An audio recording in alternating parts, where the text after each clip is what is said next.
Hey, Pastor Josh here. We're reading Acts chapter 19, verses 35 through 41, and we need to fight the good fight. We do need to stand up for what is right, stand against what is wrong. And so that does involve a fight when we engage culture, when we engage even in politics, when we engage in the things of this world, in our businesses, and the things and the ways that we live. When we engage with things that are wrong, that will involve a fight.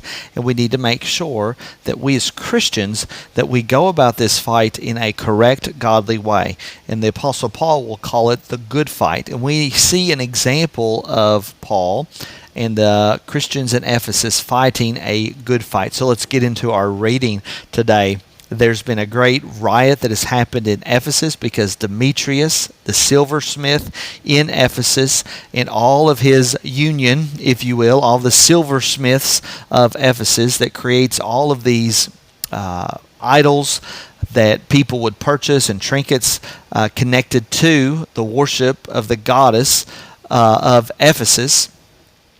They were not selling as many of these things because people were getting saved and following Jesus. So there's now a big mob that has been developed. I encourage you to read the previous videos to kind of get caught up on what is happening. And so now the town clerk has come to a point where the town clerk has quieted the crowd, and he said, "Men of Ephesus, who is there who does not know that the city of the Ephesians is the temple of the great Artemis, and of the sacred stone that fell from the sky?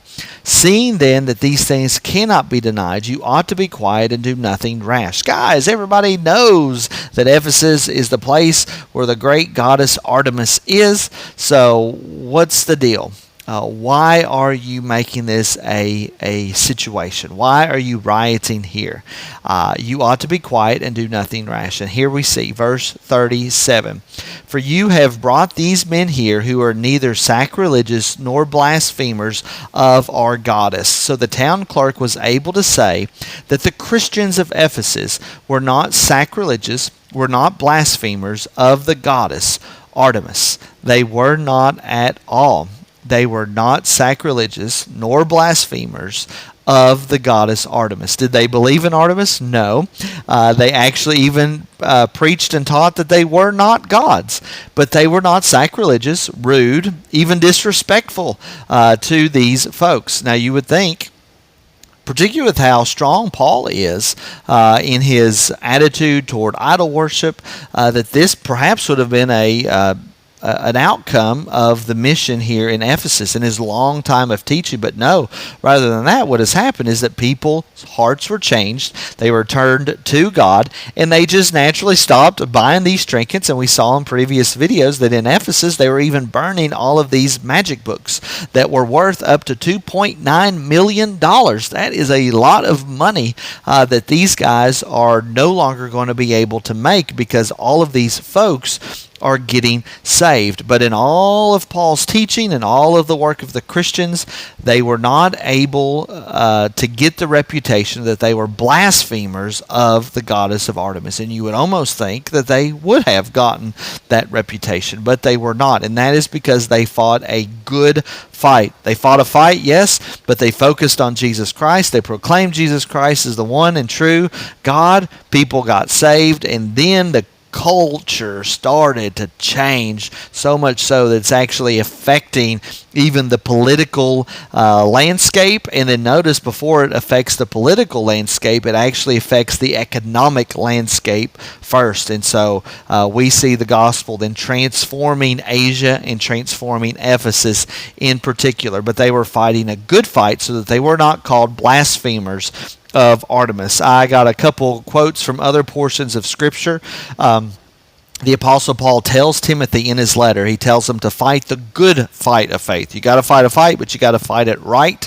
And then 1 Timothy 3:7 is said of pastors and elders and overseers that anybody that's going to become a pastor must be well thought of by outsiders. So that is, they must have a good reputation. They must not be somebody that would have a poor reputation among the lost, because we're talking about outsiders. outsiders. They must be well thought of by outsiders and not being abrasive and being understood as rude. And again, this is somewhat hard for us to understand, especially when we look at the Apostle Paul's attitude, because the Apostle Paul is, of all of the characters in the Bible, particularly all of our players in the New Testament, the Apostle Paul is probably the most abrasive and the most forward thinking. But his disciples, the people that he taught extensively, he spent the most time in Ephesus, and he's even writing to Timothy that the goal must be to be well thought of by outsiders. And this really drove the Apostle Paul, even though he is abrasive and very forward thinking and a very big pusher on it.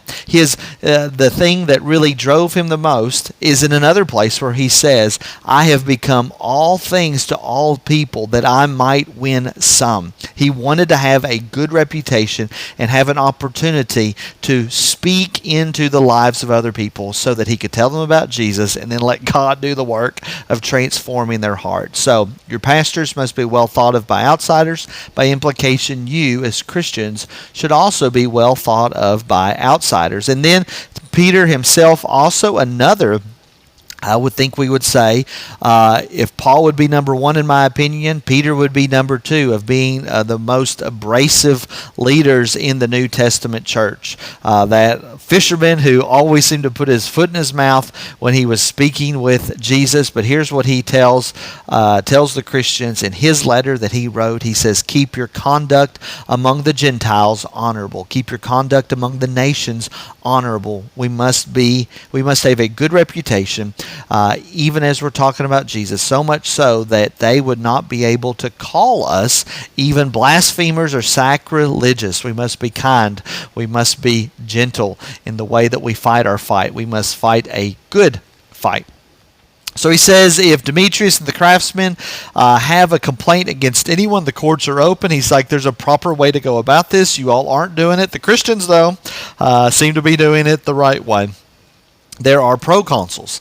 Let them bring charges against one another. But if you seek anything further, it shall be settled in the regular assembly. Again, the regular political process, not in this rioting situation. Verse 40, for we really are in danger of being charged with rioting today, since there is no cause that we can give to justify this commotion.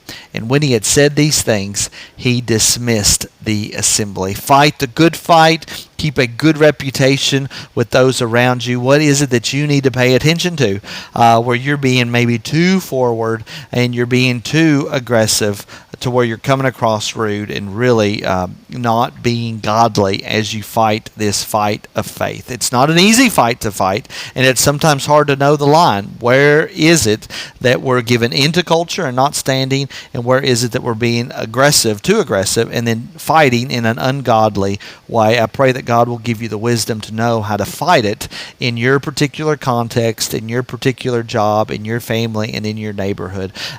May God bless you. I'll see you in the next video.